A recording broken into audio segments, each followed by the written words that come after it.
En abril de 1972 se produjo en Mendoza un hecho que modificó para siempre su historia. Una medida impopular despertó a los mendocinos de su tradicional siesta. En plena dictadura militar, el pueblo salió a las calles, a luchar. Esos días pasaron a la historia como el Mendozazo.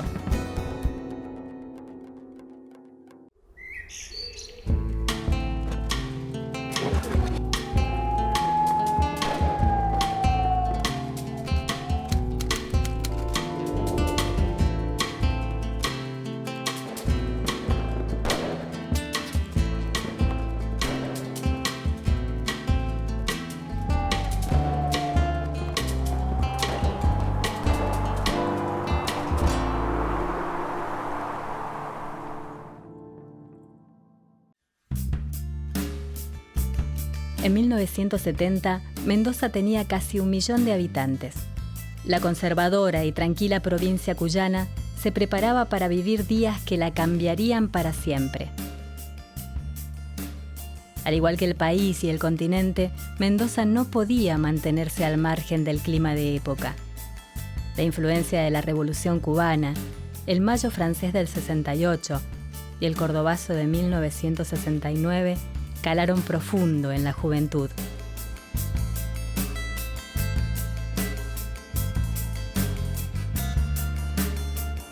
Argentina vivía bajo una dictadura encabezada por el general Juan Carlos Onganía.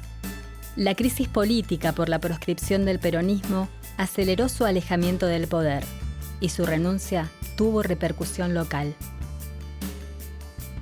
En Mendoza dejó su cargo el gobernador José Eugenio Blanco y asumió Francisco Gabrieli, histórico dirigente del Partido Demócrata y ex gobernador constitucional. En ese contexto de conflictividad social, el gobierno de Francisco Gabrieli anunció un aumento del 300% en la tarifa eléctrica. La noticia provocó una reacción de repudio inmediato en la sociedad. Las uniones vecinales, los partidos políticos, los estudiantes se movilizaron para formar la coordinadora No Pague la Luz. Hay una visión que es la visión dominante, ¿no?, de los sectores dominantes y hegemónicos de silenciar, ocultar, distorsionar cuáles fueron esos sucesos, de tratar de mostrar que no tienen nada que ver con la cultura mendocina. Incluso hay visiones, ¿no?, de que el Mendozazo fue producto de activistas foráneos que vinieron a organizar algo que el pueblo mendocino no reconoce como tal. Realmente es dificultoso, pero una tarea a realizar el recuperar, digamos, estas otras tradiciones de Mendoza. La Mendoza luchadora, la Mendoza que sale, que pone el cuerpo, que es capaz de desafiar una dictadura e enfrentarse directamente a las fuerzas del orden, como fue, por ejemplo, en el caso del Mendozazo.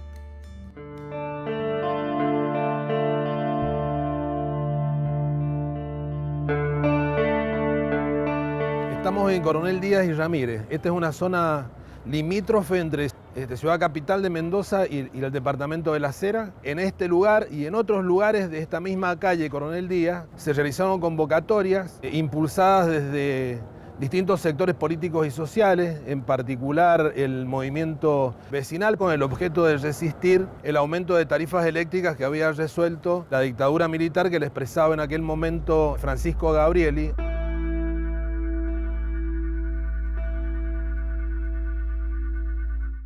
Nos juntábamos y el lugar, para no parar la bodega y tener conciencia, la comisión interna iba al comedor, que porque al personal de la bodega le daban media hora de permiso, en donde le tenían un salón comedor, donde se le daba el desayuno, ¿no es cierto? Y después volvía a sus tareas. Entonces ahí venían los delegados con los dirigentes del gremio, y le iban explicando las cosas que iban pasando.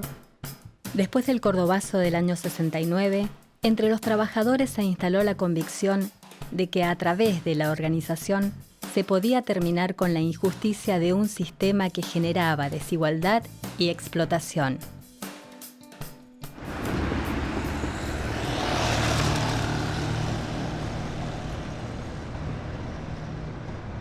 en un plenario que se hizo en el Centro Republicano Español. Fue una enorme asamblea plenaria provincial de organizaciones políticas, sociales, sindicales, estudiantiles, convocado por la Intersindical. Esa asamblea resuelve constituir la coordinadora No Pague la Luz.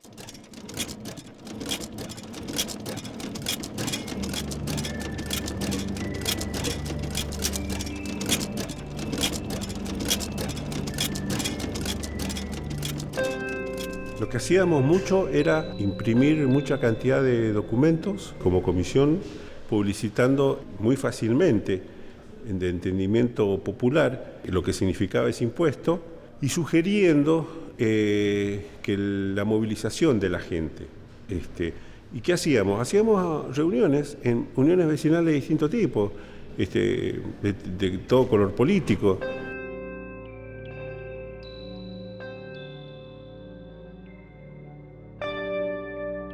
La convocatoria a no pagar la luz se difundió a través de los diarios y mediante autoparlantes que recorrían distintos barrios. Las uniones vecinales de distintos departamentos se movilizaban por todo el Gran Mendoza. En calle Suipacha y Perú se producía un corte del alumbrado público. Los vecinos, en señal de protesta, encendían velas frente a sus casas.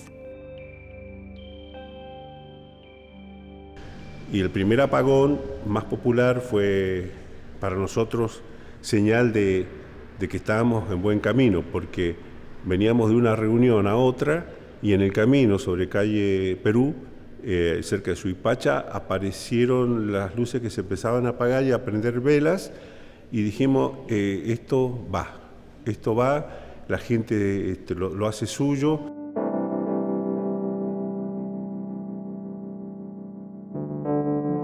En toda la provincia hubo movilizaciones y de los departamentos del Gran Mendoza participó la gente que se congregó acá en la concentración del día 2 de abril a las 10 de la mañana, que posibilitó la convocatoria en la CGT, en la calle 25 de Mayo, a algo que se dio en llamar un plenario obrero popular que resolvió el paro del día 4 de abril. A medida que pasaban los días, la tensión social se incrementaba. El aumento del 300% en la luz afectaba a todos los sectores sociales. Una obrera que ganaba 40.000 pesos debía pagar 18.000 de luz. El descontento se tornaba incontenible. Esto fue general. Arrasó realmente con las diferencias sociales y se lanzó la consigna no pague la luz. Y en todos los negocios de barrio, en los negocios del centro, en los edificios de alto, en las casas de los barrios, en los porches, en todos lados, además de estar los cartelitos no pague la luz, mucha gente ponía la boleta en la vidriera, en la ventana. El pueblo seguía movilizado. Presionada por los trabajadores, la CGT Mendoza convocó a una mesa redonda donde se elaboró un petitorio que exigía al gobernador Francisco Gabrieli el retorno a la tarifa de luz previa al aumento. Los comensales decidieron una concentración a partir de las 10 para el martes 4 de abril en la Casa de Gobierno. El gobernador Gabrieli contestó prohibiendo la manifestación. Su amenaza no dio resultado.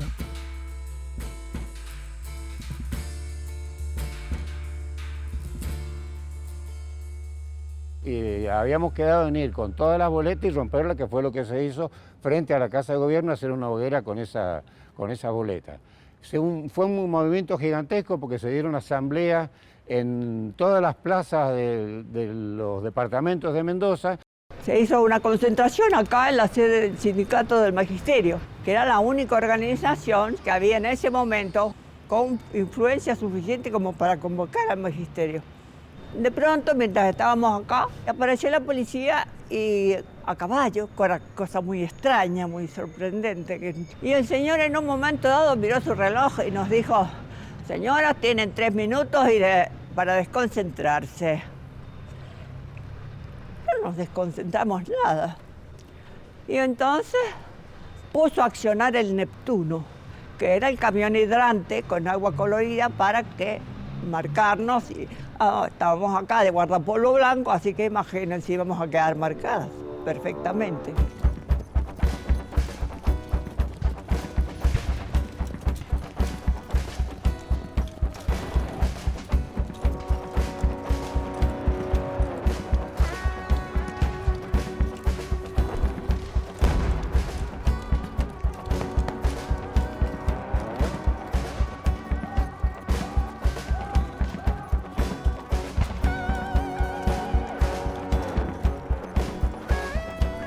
A pesar de la prohibición de la dictadura, miles de personas arribaron a la Casa de Gobierno para protestar contra el aumento de la tarifa eléctrica. Llegaron columnas de ferroviarios, bancarios, maestros, enfermeros y vecinos de distintos departamentos. Desde el interior de la Casa de Gobierno, la protesta también se hacía sentir. El comando de la 8ª Brigada de Infantería de Montaña difundió comunicados alertando sobre la presencia de lo que ellos denominaban como elementos extremistas. Venían grupos dispersos, digamos, en cantidad de gente, pero no organizadamente. Te hablo de las columnas que venían más organizadas.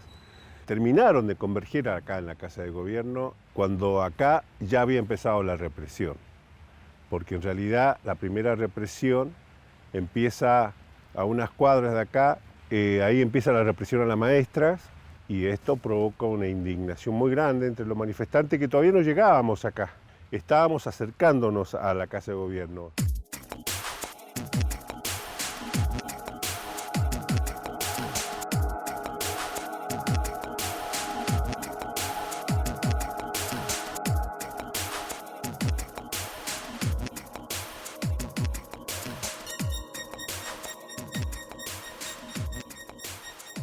Al llegar acá a la columna ferroviaria, entramos adentro a exigir a la CGT que de una vez por todas se decidieran a marchar, porque estaban a las vueltas, y ya amontonados adentro y acá en todas las inmediaciones, nos cerca la policía desde la calle Gutiérrez y desde la calle Espejo y comienza a gasearnos.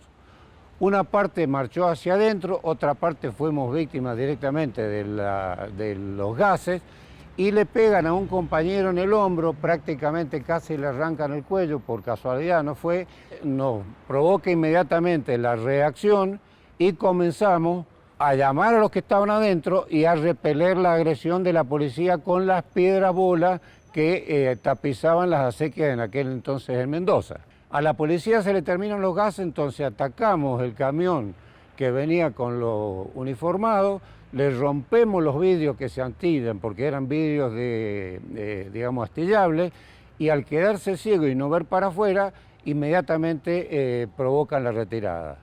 Es ahí donde le exigimos a Fiorentini que salga, y al no salir él, marcha a la columna de ferroviarios hasta la calle Espejo y por la calle Espejo hacia la calle San Martín para ir definitivamente a juntarnos con la gente que venía por la calle San Martín de la Acera o la de Godoy Cruz que venía de las bodegas.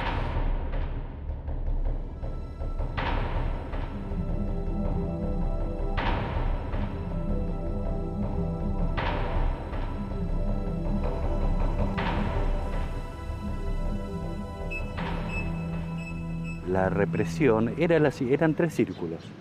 El primero, la policía de Mendoza y Policía Federal. El segundo círculo, que era a 2 cuadras de acá, era la Gendarmería. Y el círculo más cerrado, para evitar que la gente llegara, era el 8º de Infantería de Montaña. Carros hidrantes, gases lacrimógenos, caballos y policías que golpeaban con sus fustas. La represión policial fue resistida por las masas populares que buscaban llegar a la Casa de Gobierno para concretar el acto. Los manifestantes se replegaban, resistían y luego avanzaban. La arremetida consiguió que los efectivos retrocedieran. Ante el desborde, el ejército tomó el control de las acciones.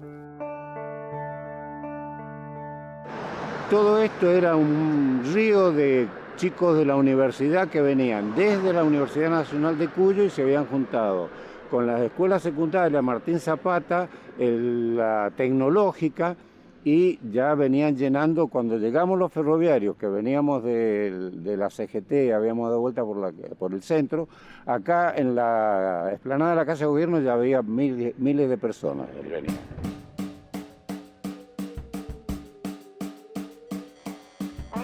Luego del ingreso de la columna de la CGT, en medio del forcejeo, los empujones y la adrenalina, Carlos Fiorentini intentó dar un discurso, pero el pueblo estaba muy enardecido. A esta altura de los acontecimientos exigían la renuncia del gobernador Francisco Gabrieli. El ejército tomó entonces el control de la represión. Una crónica del diario El Andino reflejó lo ocurrido.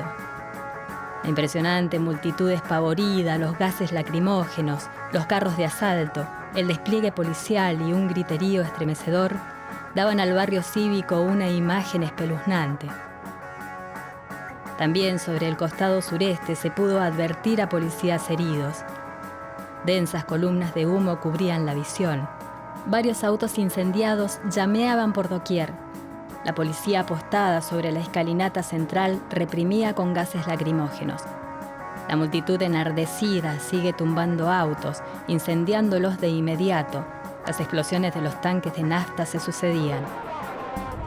Desde acá, desde este lugar, se lanzaban las piedras hacia la Casa de Gobierno. Hasta el tercer y cuarto piso llegaban las pedradas, al punto que estaban todos los vidrios rotos. La represión fue, como decía, fue muy fuerte. Esto era irrespirable por los gases lacrimógenos,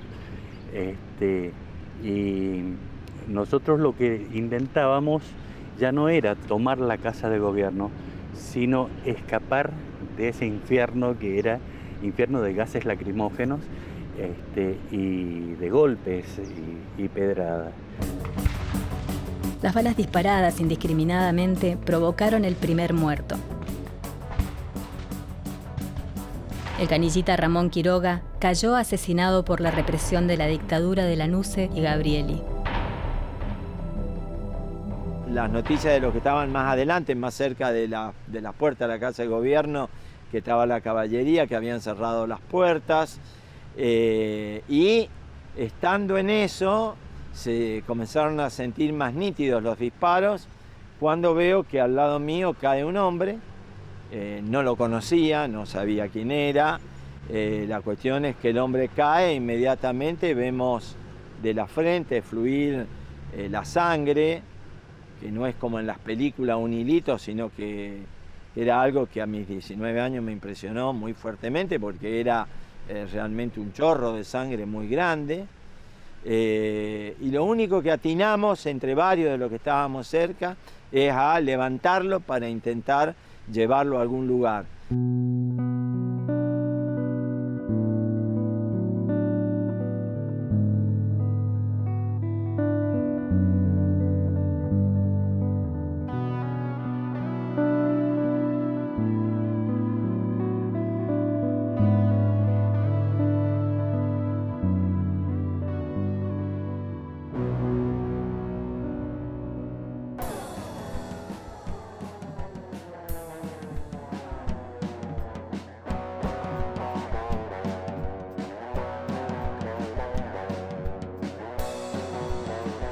Mendoza fue declarada zona de emergencia y comenzó a regir el toque de queda. Las imágenes del mendozazo aparecieron en la primera plana de los diarios nacionales. Desde Buenos Aires reafirmaron que mantendrían el aumento de la tarifa eléctrica. La novedad tensó aún más los ánimos. La lucha del pueblo no se detuvo.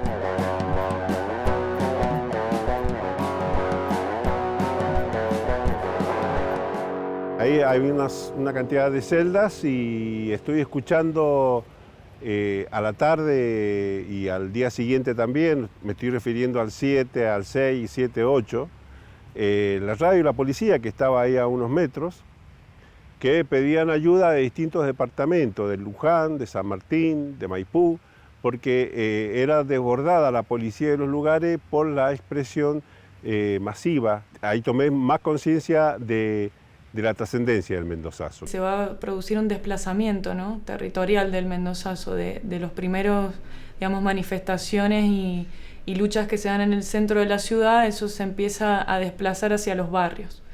Ese es un punto importante a profundizar, porque realmente la resistencia última, digamos, de los días del mendozazo va a estar en los barrios.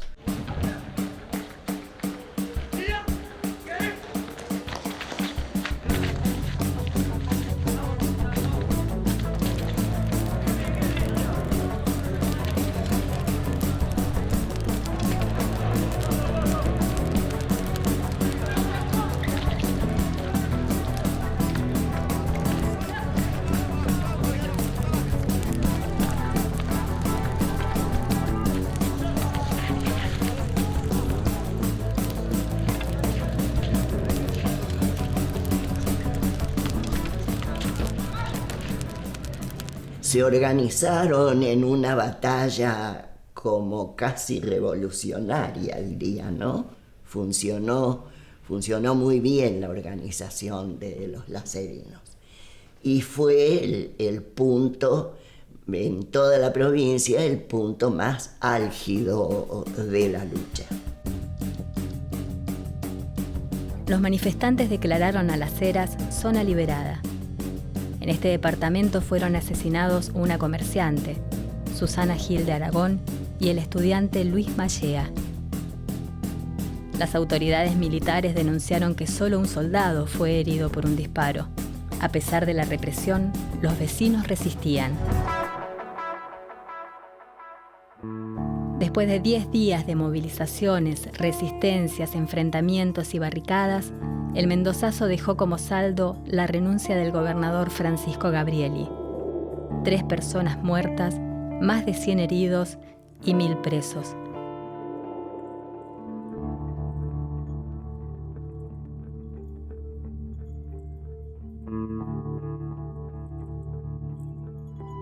Y el mendozazo, con todo lo con todo lo que implicaba de luchas populares, era para, no solo para mí, sino para todos esos jóvenes, manifestación de que era posible cambiar el mundo. Un poco fue eso. Confirmación de que los estudiantes podíamos unirnos con los sectores populares. Lo habíamos visto porque habíamos estado codo a codo con obreros ferroviarios, metalúrgicos, con los docentes, con cementeros, y por lo tanto que podíamos luchar contra una dictadura, que era lo que teníamos entonces. Mendoza cambió totalmente, fue un hecho que produjo una herida en las clases dominantes que se sumó a todas las pobladas que había habido nacionalmente. Nos permitió la confluencia, cosa que nos fue quedando claro la posibilidad de confluir con distintos sectores sociales por sus reclamos, y la necesidad de la unidad popular para poder acceder a los reclamos que no los otorgan por bondad los funcionarios de ningún gobierno. Es un hito en la historia de la provincia de Mendoza, como hay otros a nivel nacional, que pone en manifiesto que cuando la sociedad se organiza, se moviliza y lucha, sus objetivos pueden ser alcanzados. Esta es la enseñanza del mendozazo. En plena dictadura se logró eliminar el aumento de las tarifas eléctricas. En situaciones de democracia no hemos sido capaces, no hemos logrado derogar aumentos que siguen afectando el bolsillo de los trabajadores. De tal manera que esto tiene una enorme significación y pone en evidencia que la organización del pueblo y la unidad es invencible. La lucha popular terminó con el aumento desmedido de la luz y le demostró a la dictadura de Lanusse que en Mendoza el pueblo ya no dormía la siesta.